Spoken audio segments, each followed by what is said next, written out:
que me fortalece. La sangre de Cristo me cubre y si vencedor. Me escapo yo de tu cárcel, de barro que tú.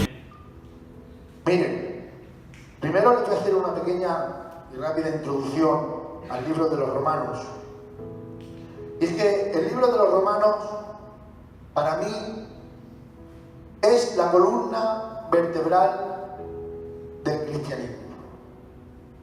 ¿Qué estás diciendo, Tony? Sí. Creo que el libro de Romanos es el libro más importante dentro de la Biblia en el Nuevo Testamento. ¿Y por qué dices que es la columna vertebral? Porque creo que igualmente que para el cuerpo en sí, la columna vertebral no es la vida, pero escúchenme bien, la columna vertebral te hace llevar una vida recta. Para el cristiano la vida nos la da Dios, pero digo algo, el que es capaz de cumplir lo que pone en el libro de Romanos va a llevar una vida recta y un cristianismo como Dios manda. Amén. El tema principal de esta carta es la justificación de Dios. Y el autor de esta carta es Pablo. Escribió la carta desde Corinto en su tercer viaje misionero. Pero escúchenme, Pablo visitó la iglesia de Roma unos 3 años después de escribir la carta. ¿Qué quiero decirles con esto? Es que realmente Pablo no fue el que fundó la iglesia de Roma. Hubo otro hombre, no sabemos quién es, pero hubo otro hombre que fue el que fundó la iglesia de Roma. Pero sin embargo Pablo, aunque no fundó la iglesia de Roma, él se sentía partícipe de la iglesia de Roma. Se hacía cargo de los problemas que había en la iglesia de Roma. Por eso el motivo de escribir una carta a la iglesia de los romanos. Amén. Romanos es un libro esencialmente didáctico, que didáctico significa enseñanza. ¿Y por qué? Porque contiene casi todas las doctrinas de la iglesia. Ejemplos: justificación, regeneración, santificación. Y es la primera carta de Pablo en la Biblia, pero no por ser la primera que escribió, sino por la importancia de su contenido. Porque de verdad, os lo digo, creo que el libro de Romanos es uno de los libros más importantes de toda la Biblia. Tenía la misma membresía de gentiles que de judíos, pero había un problema, y era que los gentiles se creían superiores a los judíos. Por eso cuando Pablo empieza a hablarles a los romanos, les va a hablar del pecado universal del hombre. Y ese es el tema central que hoy quiero compartir a la iglesia. La carta se escribió entre el año 56 y 58 después de Cristo aproximadamente. Y aquí Pablo quiere demostrar que todas las personas necesitan la salvación. Los gentiles por quebrantar la ley de la conciencia y los judíos por quebrantar la ley de Dios. Pablo nos enseña cómo relacionar lo teórico con lo práctico en la vida cristiana. Y en este libro de Romanos tenemos que hacer dos grandes divisiones: una parte doctrinal y una parte práctica. La parte doctrinal se compone desde el capítulo 1 hasta el versículo 11. Y la parte práctica se compone desde el capítulo 12 hasta el versículo 16. Pero dentro de la parte doctrinal, que se compone del 1 al 11, la vamos a dividir nosotros también en 4 partes. La primera parte es la condenación del hombre, que es el pecado, que es de lo que hablaremos hoy. Si puedo acabarlo, lo acabaré, porque es un poco largo, pero lo intentaré. Si veo alguna cabeza que se duerme, pues entonces esperaremos un trocito solo. Y se compone del capítulo 1 al capítulo 3, versículo 20. La segunda parte de la parte doctrinal es la justificación, que es la salvación por la fe. Y se compone del capítulo 3, versículo 21, al capítulo 5, versículo 21. La tercera parte de la parte doctrinal es la santificación, que es cómo vivir como cristianos, que se compone del capítulo 6 al capítulo 8. Y la cuarta y última parte de la parte doctrinal es la soberanía de Dios. En la parte práctica también la dividiremos en dos partes, que una es el servicio a Dios, la primera, en la cual solo los que realmente han nacido de nuevo pueden de verdad, sinceramente, servir a Dios como Dios manda. Ningún nacido de nuevo puede servir a Dios como Dios quiere. Y una segunda parte de la parte práctica, que son instrucciones finales y saludos. ¿Vale? Yo voy a ir leyendo versículos y donde Dios me ha hablado, la información que he podido captar, pues de esa hablaremos, ¿vale? Romanos, capítulo 1, dice: Pablo, siervo de Jesucristo, llamado a ser apóstol, apartado para el Evangelio de Dios, que él había prometido antes por sus profetas en las Santas Escrituras, acerca de su Hijo, nuestro Señor Jesucristo, que era del linaje de David según la carne, que fue declarado Hijo de Dios con poder según el Espíritu de Santidad, por la resurrección de entre los muertos, y por quien recibimos la gracia y el apostolado, para la obediencia a la fe en todas las naciones por amor de su nombre, entre las cuales estáis también vosotros, llamados a ser de Jesucristo. Amén. Si podéis, una botellita de agua cuando podáis, alguno. Dice: Pablo, siervo de Jesucristo, llamado a ser apóstol. Lo primero que me llama la atención es que primero se presenta como siervo y luego se presenta como apóstol. Porque miren, cuando Pablo se presenta como siervo, está dando a entender la relación personal o la relación íntima que tiene con Dios. Y cuando dice apóstol, está hablando de la relación oficial o del trabajo al cual Dios le ha encomendado. Yo digo algo en esta tarde, o en esta noche: no puede haber relación oficial si primero no hay una relación íntima. No se puede ser apóstol si primero no se es siervo. Por eso dice Pablo, siervo de Jesucristo, porque es lo realmente importante, llamado a ser apóstol. Primero pongo a Dios como que yo soy su siervo, mi relación personal con Él, y luego mi relación oficial. Amén. Y ahora dice: apartado para el Evangelio. Miren, Pablo, si presumía de algo, era de que era fariseo de fariseo, dice la palabra. Y fariseo significa separado. Se les llamaba separados porque ellos, los fariseos, se separaban de la gente para el estudio de la ley, porque realmente ellos se creían mejores que los demás.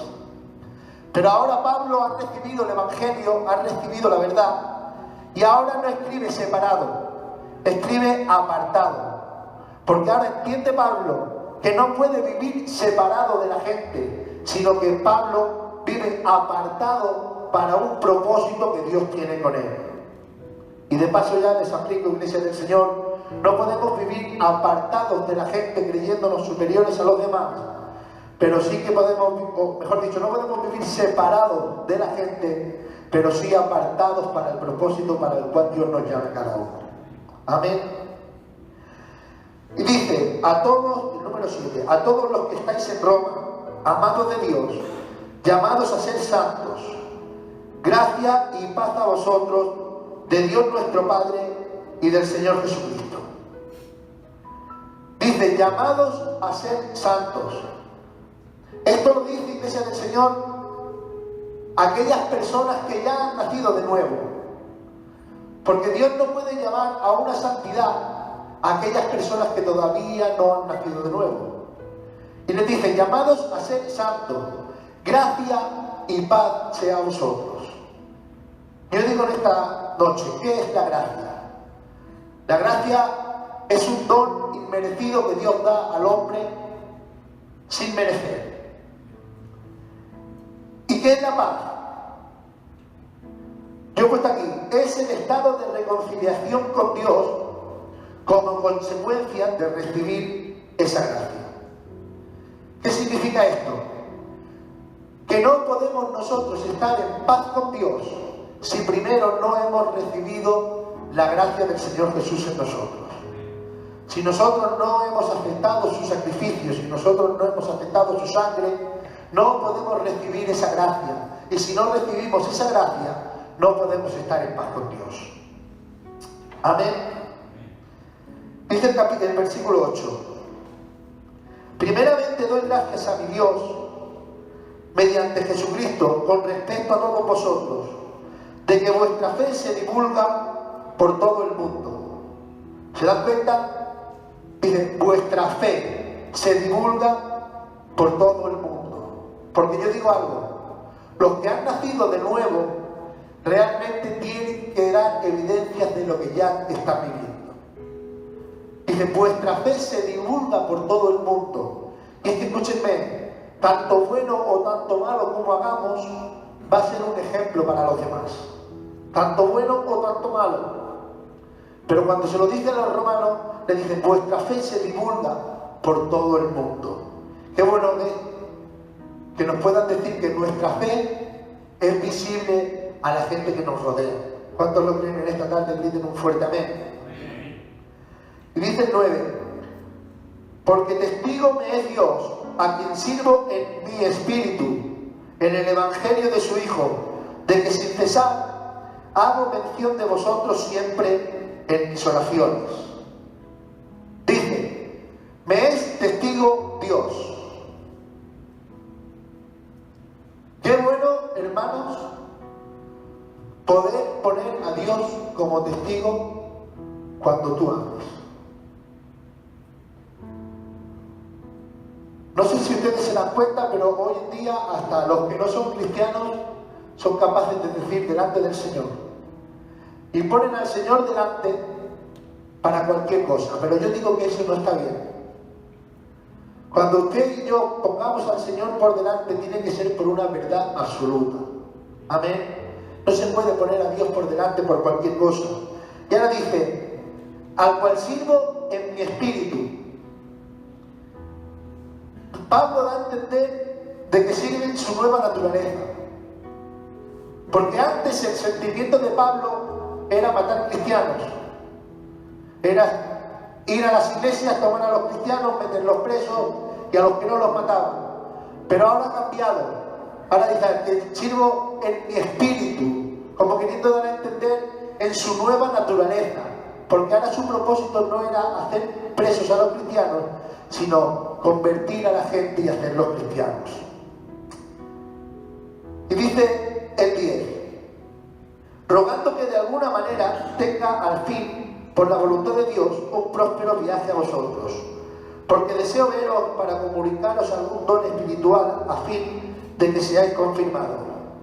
Esto es para ser mutuamente confortados por la fe que nos es común a vosotros y a mí. Pero no quiero, hermanos, que ignoréis que muchas veces me he propuesto ir a vosotros, pero hasta ahora he sido estorbado, para tener también entre vosotros algún fruto, como entre los demás gentiles. Y ahora dice el 14, a griegos y a no griegos, a sabios y a no sabios, soy deudor. Y yo decía, Pablo, ¿tú eres deudor? ¿Has recibido la mayoría de la doctrina del Nuevo Testamento? ¿Estás dando tu vida por el Evangelio y todavía dices que eres deudor? Pero podía entender la Iglesia del Señor, y Pablo lo entendía así, que lo que recibía de Dios le hacía deudor de Dios. Y no solo deudor de Dios, sino también deudor de los hermanos que tenía al lado. He puesto aquí, lo mucho que recibía de Dios le hacía deudor de Dios, del Evangelio y del mundo. Y esto lo he puesto para aplicarlo a la iglesia. Cuanto más recibamos de Dios, más deudores seremos con el pueblo de Dios. Alma que me escuchas, iglesia del Señor, cuanto más recibimos nosotros de Dios, ¿cuántos reciben de Dios? Yo levanto mis manos. Pues cuanto más recibes de Dios, más deudor eres de Dios, del Evangelio y de la Iglesia. Amén.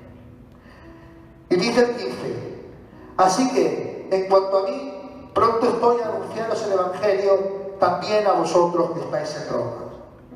Miren, Pablo sabía que tenía que morir en Roma. Pero aunque Pablo sabía que tenía que morir en Roma, no le importaba, porque ponía por delante los sentimientos que Dios tenía hacia él que los propios sentimientos que nacían de su corazón. Dice la palabra del Señor: buscad primeramente el reino de Dios y su justicia, y luego todo lo demás os será añadido. Cuando tú te preocupas por las cosas de Dios, Dios se preocupa por las cosas tuyas. Amén. Y ahora dice: porque no me avergüenzo del Evangelio, porque es poder de Dios para salvación a todo aquel que cree, al judío primeramente y también al griego. Dice: porque es poder de Dios. La palabra poder en griego viene de la palabra dinamis, de la cual proviene la palabra dinamita. Seguro que la mayoría de ustedes lo saben. Y es que ese es el poder de Dios, iglesia del Señor. Cuando entra en una casa, es capaz de conmover los cimientos de cualquier casa que realmente quiera tener un encuentro con Dios. Miren, yo les voy a poner un ejemplo. Cuando llegó la palabra de Dios a mi vida, prácticamente de mi familia habían muy pocos convertidos, por no decirles solo mi tía la Toñi, que ustedes la conocen. Pero cuando me convertí, al poco tiempo se convirtió mi padre, y al poco tiempo se convirtió mi madre, y al poco tiempo se convirtieron mis hermanos, y luego vinieron mis tíos. ¿Se dan ustedes cuenta, iglesia del Señor? Empezó por uno, pero el Evangelio fue extendiéndose. Porque el Evangelio es capaz de romper todos los cimientos del diablo en el nombre de Jesús de Nazaret. ¿Cuántos lo creen en esta tarde? Griten un fuerte amén. Y ahora dice: para salvación. Esta salvación no habla de una salvación de un problema, sino habla realmente de la salvación de la condenación. Y ahora dice: para salvar a todo aquel que cree. El propósito de Dios es salvar a todos los que puedan. Y la palabra es enviada a todo el mundo. Pero ¿quién recibe esta palabra? ¿Y quién se aprovecha de esta palabra? Solo se pueden aprovechar los que realmente la creen. Si ahora miren, imagínense que yo y el Cote estamos enfermos. Y viene un médico por aquí y nos dice: pues mira, tomaros un gelocatil, que si tomáis un gelocatil os vais a poner buenos. Y ahora el Cote se toma el gelocatil, pero yo no me quiero tomar el gelocatil. ¿A quién le va a hacer efecto el gelocatil? Al que se lo tomó, ¿verdad? Ha sido ofrecido a los dos, pero solo uno lo ha puesto por obra y por práctica. Pues así es el Evangelio, iglesia del Señor. El Evangelio es ofrecido a todo el mundo, pero solo aquel que lo recibe en su corazón es capaz de sacar provecho de él. Amén. Y dice el 17: porque en el Evangelio la justicia de Dios se revela por fe y para fe, como está escrito: mas el justo por la fe vivirá. ¿Qué es la justicia? La justicia es darle a cada cual lo que merece. Miren, he apuntado aquí: la justicia se aplica al que viola la ley. Para aplacar la justicia de Dios no se demandan buenas obras, sino fe en la obra de Jesucristo. El pago de la justicia que teníamos que pagar nosotros lo pagó Jesús en la cruz, eximiéndonos a nosotros de toda culpa. Amén. Esa es la justicia de Dios manifestada a los hombres. Era que nosotros teníamos que dar un pago por nuestro pecado, pero Dios en su amor y en su misericordia, todos los que hemos recibido a Dios en nuestro corazón a través de la fe, Él ha hecho el pago que teníamos que hacer nosotros. Y dice el 18, porque la ira de Dios se revela desde el cielo contra toda impiedad e injusticia de los hombres que detienen con injusticia la verdad. Porque lo que de Dios se conoce les es manifiesto, pues Dios se lo manifestó. Está diciendo que el enfado de Dios se revela contra toda la humanidad. ¿Saben por qué? Porque cuando Dios ve al hombre, ve que el hombre está lleno de pecado. Y este es el tema de hoy. Hoy quiero hablarles del pecado de la humanidad. Hoy el Bandera, ¿de qué les habías predicado? ¿Me has dicho el Bandera? ¿De qué les habías predicado? De arrepentiros. Y ahora vengo yo del pecado. Hoy sesión doble. Dice que detienen con injusticia la verdad. La palabra que detienen significa que bloquean. Es decir, ellos creían en la existencia de Dios, pero no de la manera que nosotros lo conocíamos, que nosotros lo conocemos. Y recibiendo la verdad de Dios, se oponían a ella. O sea, hacían frente a ella, no la querían reconocer. Y ahora miren, dice, porque las cosas invisibles de Él, su eterno poder y deidad, se hacen claramente visibles desde la creación del mundo, siendo entendidas por medio de las cosas hechas, de modo que no tienen excusa.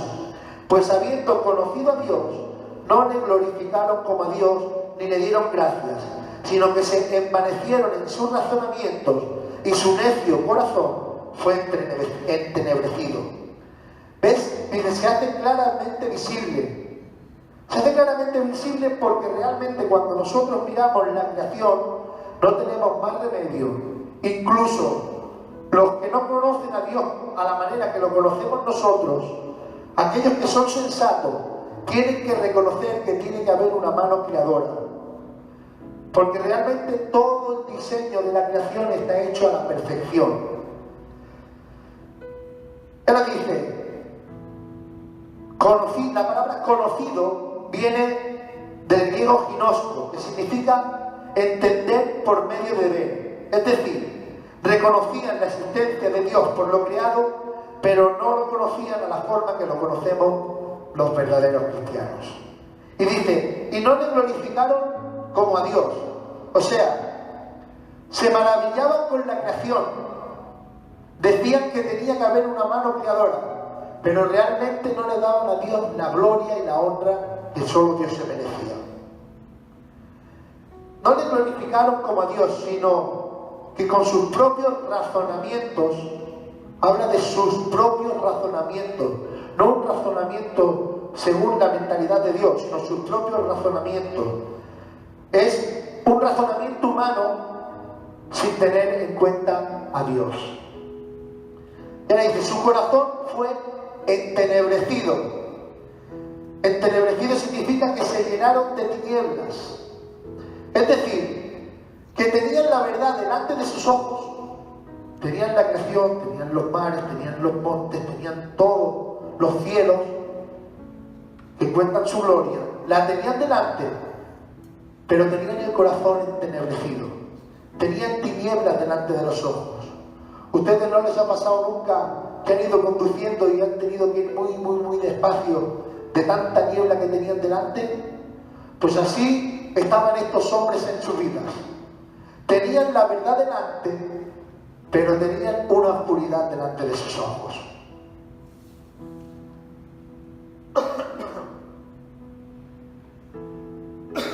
Dice, profesando ser sabios, se hicieron necios. Necio viene de la palabra griega asuneto, que significa sin discernimiento. O sea, se creían sabios en su propia opinión cuando en verdad no sabían distinguir de la verdad de Dios de la mentira del diablo.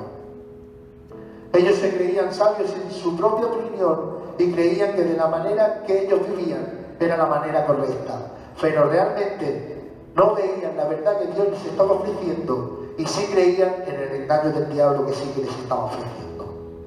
Y ahora dice, y cambiaron la gloria del Dios incorruptible en semejanza de imagen de hombre corruptible, de aves, de cuadrúpedos y de reptiles, por lo cual también Dios los entregó a la inmundicia en las concupiscencias de sus corazones, de modo que deshonraron entre sí sus propios cuerpos.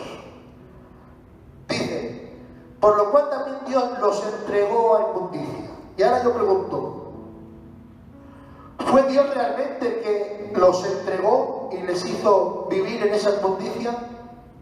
Yo digo que no, sino que Dios, viendo en la inmundicia en que vivían, lo único que Dios hizo fue apartarse y dejarles que ellos siguieran por su propio camino que ellos se habían marcado.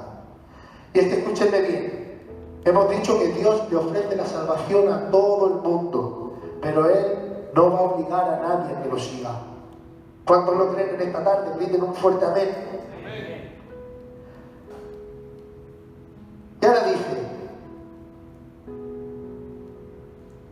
ya que cambiaron la verdad de Dios por la mentira, honrando y dando culto a las criaturas antes que al Creador, el cual es bendito por los siglos. Amén.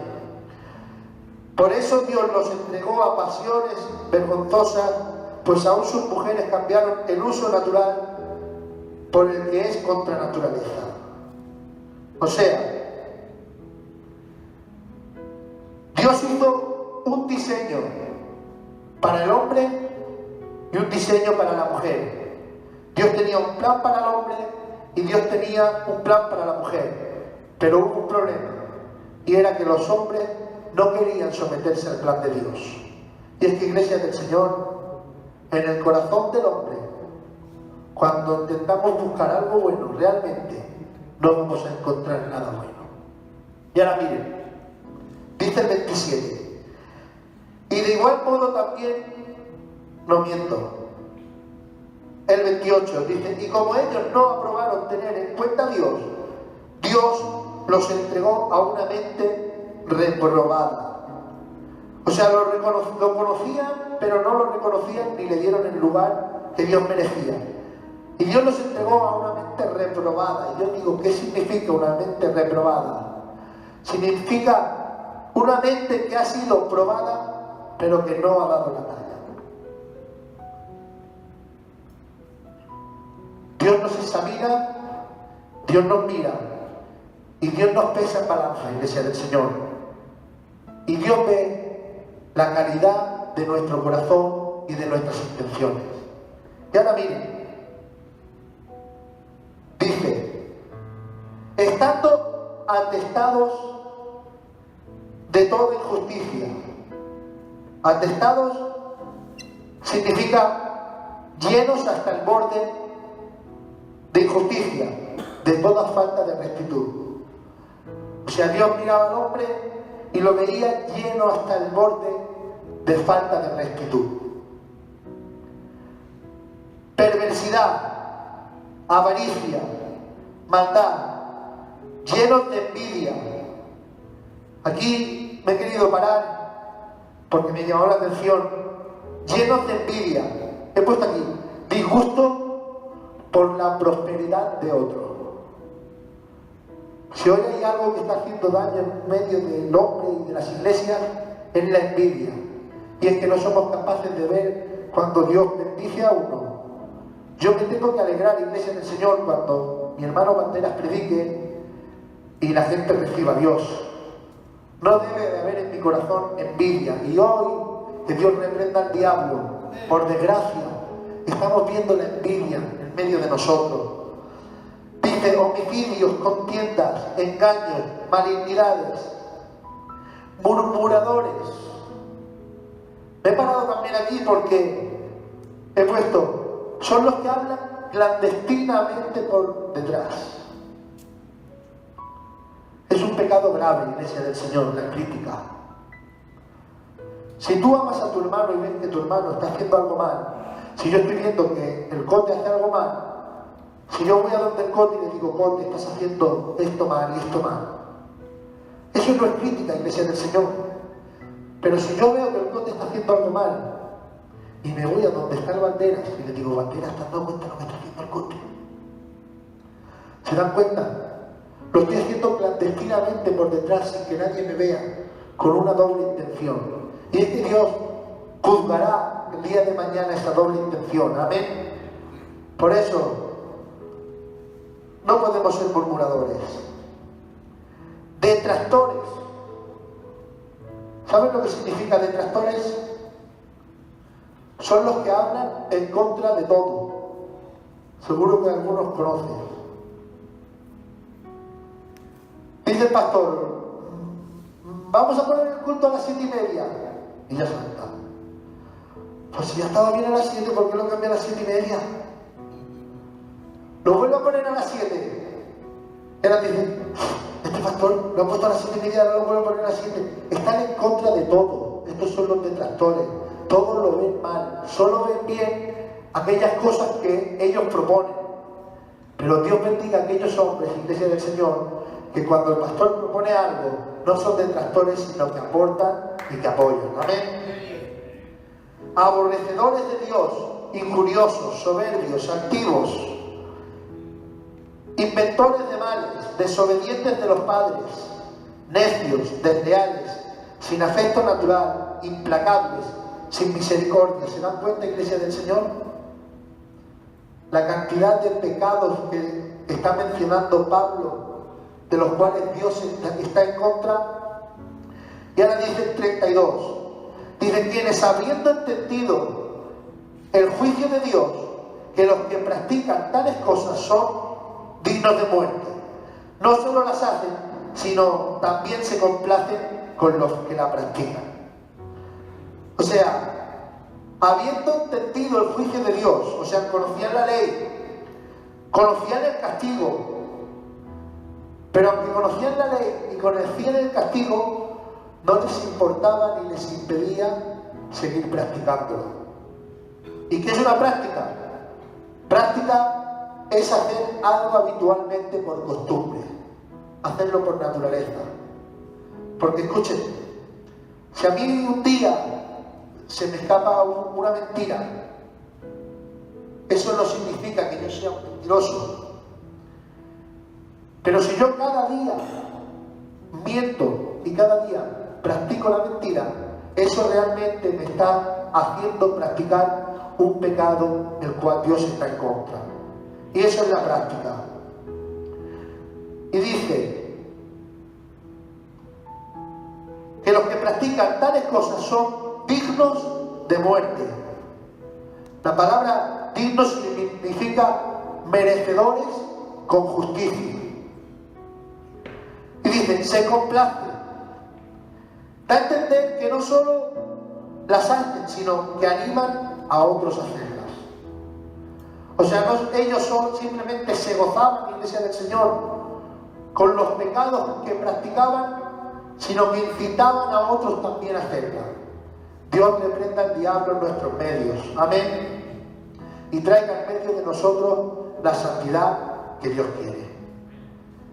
Este es el final del capítulo 1. Amén. Y lo vamos a dejar hasta aquí, iglesia del Señor. Porque si entramos en el 2 se va a hacer muy largo y tampoco quiero hoy cansarles, ¿vale?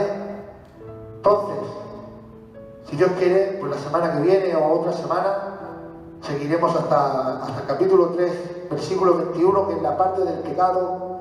Pero sí decirles algo en esta noche. Dios aborrece el pecado. Amén. Y en el libro de los Romanos, Pablo quiere hacernos entender de que él está totalmente en contra de la práctica del pecado. Amén. ¿Cuántos en esta tarde han entendido el mensaje o la palabra, el estudio? Levanten sus manos al cielo y griten un fuerte amén. Pues iglesia del Señor, esto es lo que yo tenía para hoy. La verdad es que quería traer un poquito más, pero se va a hacer muy de noche. Y entonces el resto de la parte del pecado lo traeremos otro día. Amén. Te voy a invitar que por favor cierren los ojos unos minutos y le des gracias a Dios en esta tarde por este pequeño estudio. Señor y Padre Celestial, te doy muchas gracias por tu amor y por tu misericordia. Gracias por la paciencia que tienes con nuestras vidas, Señor. Te ruego, Dios mío, que tú nos ayudes a valorar lo que pones en nuestras manos, Dios del cielo, y que nos ayudes a entender cuál es el propósito que tienes con cada uno de nosotros, Padre. Te ruego, Espíritu Santo, que vengas rompiendo cadenas, Señor, que venga dándole fuerzas a aquel que no tiene, Dios mío. Y te ruego, Señor, que nos abras la mente, Dios del cielo, y que la luz del Evangelio y de tu palabra, Señor, nos ilumine cada día, Señor. Ayúdanos a apartarnos, Señor, de las cosas que tú quieres, que nos apartemos, Dios mío, y enséñanos a andar en los caminos que tú preparas delante de nosotros, Padre. Te damos muchas gracias en esta noche por tu presencia, por tu amor y por tu misericordia, en el nombre de tu Hijo amado, Jesús de Nazaret. Amén. Pues que Dios les bendiga mucho. Un fuerte aplauso al Señor y nos vemos aquí.